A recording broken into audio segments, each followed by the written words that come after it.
नमस्कार मित्रांनो, साधी माणसं या मालिकेच्या आजच्या भागामध्ये आपल्याला असं बघायला मिळणार आहे की रवीनी अंगावरती पेट्रोल ओतून घेतलेलं असतं रियाच्या प्रेमासाठी आणि त्याला आता मीराही समजवण्याचा प्रयत्न करीत असते की रवी भाऊजी, तुम्ही कितीही संकट आलं ना समोर तर त्याला हिमतीने दाद द्यायची, कधीच असा जीव देण्याचा निर्णय घ्यायचा नाही.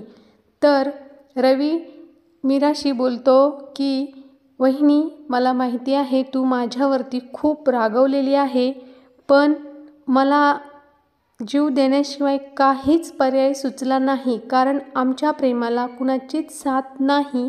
परिस्थिती बघता मला नाही वाटत एकत्र येऊ म्हणून, आणि मला जर रियाचं प्रेम नाही मिळालं ना वहिनी, तर मी जिवंत नाही राहणार, असं रवी मीराला बोलल्यानंतर मीरा बोलते की रवी भाऊजी, कुणी तुमच्यासोबत असो किंवा नाही, पण मी तुमच्यासोबत आहे आणि रियाचं बघते मी काय करायचं ते. तुम्ही घ्या बरं पटकन आवरून, नाहीतर सासूबाई आतमध्ये येतील का काय झालं म्हणून. आणि रवी भाऊजी, प्लीज बाहेर कुणाला काही कळू देऊ नका हं, आज जे काही घडलं त्याबद्दल. रवी हो असं बोलतो आणि आंघोळ करण्यासाठी निघून जातो. तेवढ्यात तिथे आंघोळ करून सत्य हा आलेला असतो. सत्य आता मीराशी चर्चा करू लागतो की आयुष्यामध्ये काय चाललं आहे हे मला काहीच कळत नाही. ती निरूपा तिकडं मैत्रिणी बोलून घरामध्ये गप्पा मारत आहे.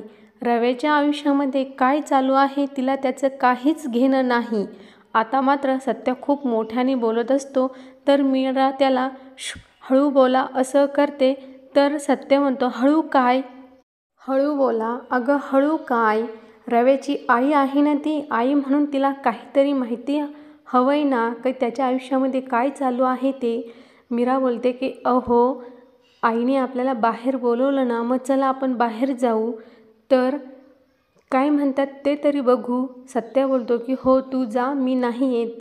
अहो चला, हसायला काय पैसे लागतात की काही? मी बोलले आहे रवी भाऊजींशी, तेही आवरून येत आहेत. बघा चला तुम्ही, नंतर सासूबाईंची चिडचिड नको. चला बरं पटकन, असं बोलल्यानंतर सत्य ठीक आहे असं म्हणून दोघेही आता निरूपाकडे जात असतात. आणि हे बघा, जे काय घडलं ते चेहऱ्यावर लगेच दाखवू नका, पाहुण्यांसमोर काहीच झालं नाही असं दाखवा. सत्य बोलतो की एक काम कर, तू माझं बोट धर आणि मी तुझ्या मागं चालतो. आता तू मला चालायला पण शिकव. अहो तसं नाही. सत्य बोलतो, अगं मग मी काय लहान बाळ आहे की आता कुकुलं बाळ आहे? मी तुम्हाला रिक्वेस्ट करते, प्लीज चला तुम्ही आता. तर सत्य बोलतो, काय म्हणालीस? अहो रिक्वेस्टला विनंती असं म्हणतात.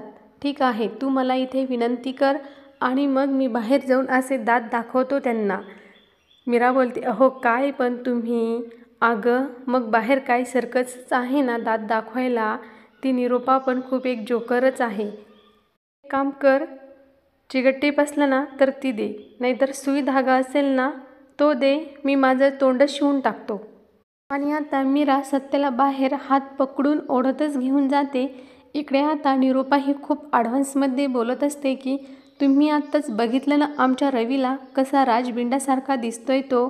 अहो त्याला आता 5 स्टार हॉटेलचं काम सुरू करायचं आहे, एवढ्यात आता पूर्णच होईल, असं निरूपा बोलल्यानंतर तिची मैत्रीण पार्वती ही मान हलवते आणि बाबांचाही चेहरा पडतो. मोठा शेफ आहे ना तो, मम्माचं नाव देणार आहे बरं का हॉटेलला.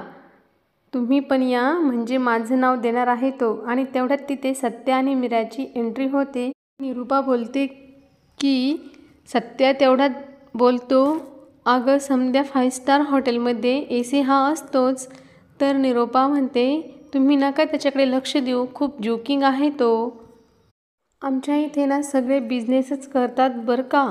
आणि पंकजचा बिझनेस बघून रवीलाही बिझनेसची चांगली आता लक्षात आलेलं आहे आणि त्याचंही 5 स्टार हॉटेलचं काम चालू होईल आता.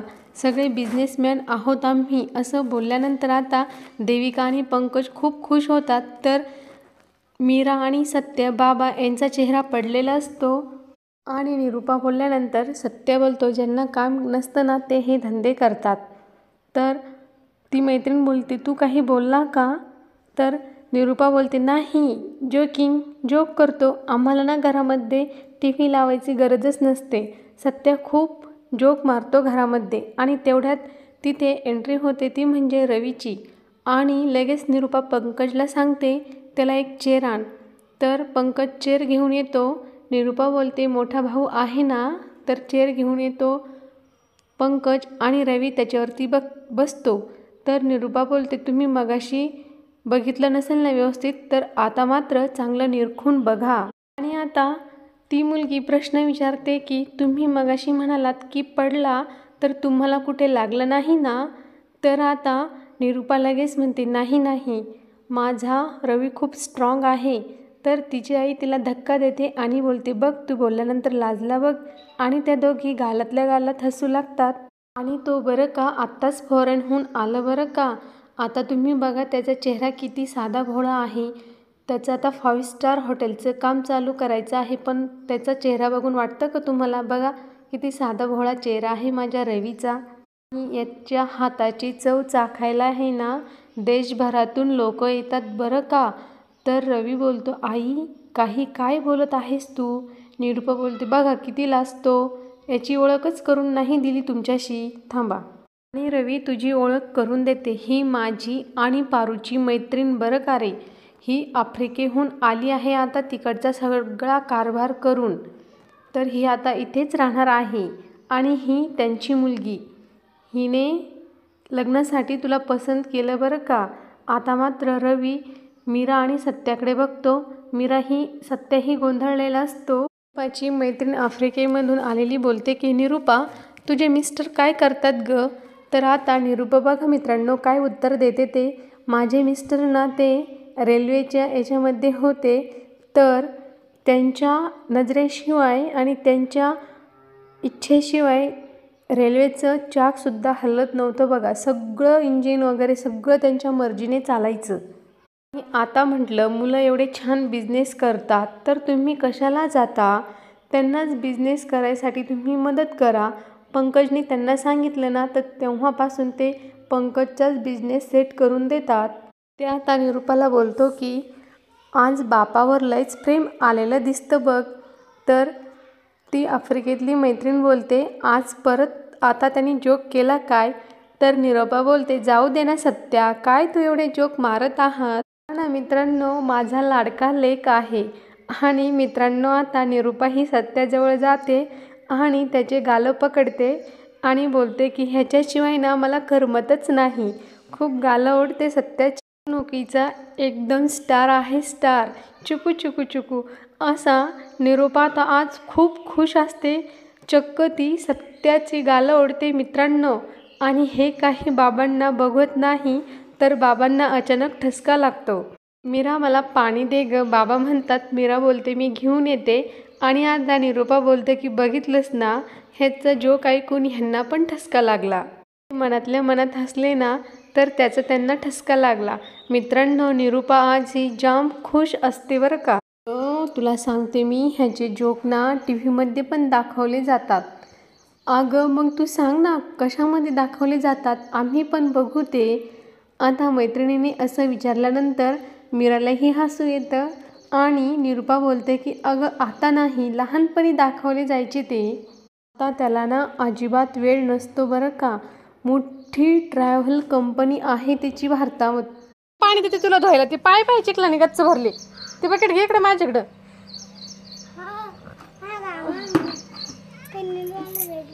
वाशुराला घाणमान.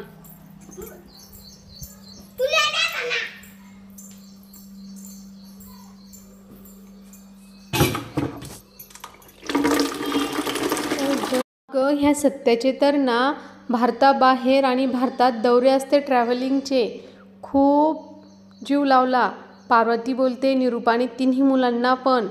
आणि आफ्रिकेतली मैत्रीण बोलते, हो का अगं निरूपा, तू सगळ्यांबद्दल सांगितलं पण हिच्याबद्दल नाही सांगितलं, ही कोण आहे ते? ही आमच्या घरातील मधली सून. आणि अगं ही तर. आता मात्र ती आफ्रिकेतील मैत्रीण बोलते की निरूपा, आमच्यापासून तू काहीही लपवू नको बरं का. अगं मी तर ऐकलं होतं हिच्या आईचं दत्त मंदिराच्या पाठीमागे फुलाचं दुकान आहे ते. नाही होते, फुलांचं शॉप आहे शॉप. ते फुलं आहे ना फॉरेनला जातात ते आहे ना. तिचे बाबा आत्ताच वारले. त्यांचा ना खूप मोठा बिझनेस होता भारताबाहेर. तर म्हणून तिच्या आईने आणि तिने ठरवलं की त्यांच्यासारखंच हा बिझनेस आपण पण पुढे न्यायचा. या दुकानातले फुलं ना खूप बाहेर लांब लांब भारताबाहेर जातात. तर मोठी डीलरशिप आहे बरं का त्यांची. मीरा मात्र मित्रांनो खूप आता तिला असं वाटतं खरं सांगा की काय, असं आश्चर्यचकित झालेली असते. तर मात्र निरूपाचं काही ॲडव्हान्समध्ये बोलायचं थांबतच नाही. ती सांगते की पुढे मोठ्या मोठ्या लग्नाची इव्हेंट्सची फुले यांच्याकडेच ऑर्डर येत असते. ती फक्त सांगलीतच नाही, पुणे, मुंबई, सोलापूर सगळीकडं ताजी फुलं विकते. सगळीकडून ऑर्डर येत असतात त्यांना. तर आता आफ्रिकेतील मैत्रीण बोलते, रिअली? निरूपा बोलते, हो रिअली. तर आता ती बघायला आलेली जी मुलगी असते ना ती मम्मा आय लव, खरंच किती छान आहे, मला खूप आवडलं. निरूपा बोलते, हो रिअली ना, रिअली नाव आहे त्याचं. आता मात्र मित्रांनो निरूपा ही मुद्द्यावरच येते की मग हे लग्न फिक्स समजायचं का. तर मीरा बोलते, लग्न ठरवण्याआधी मला तुम्हाला एक गोष्ट ही सांगायची आहे. ए निरूपा, डोळे नको एवढे मोठाले करू, थांब 2 मिनटं. सारखी बोलायलाच लागली. धूमकेतू काय बोलत आहे ना ते बघ आता. ए सत्या, तुला आणि मीराला बाहेर जायचं होतं ना रे.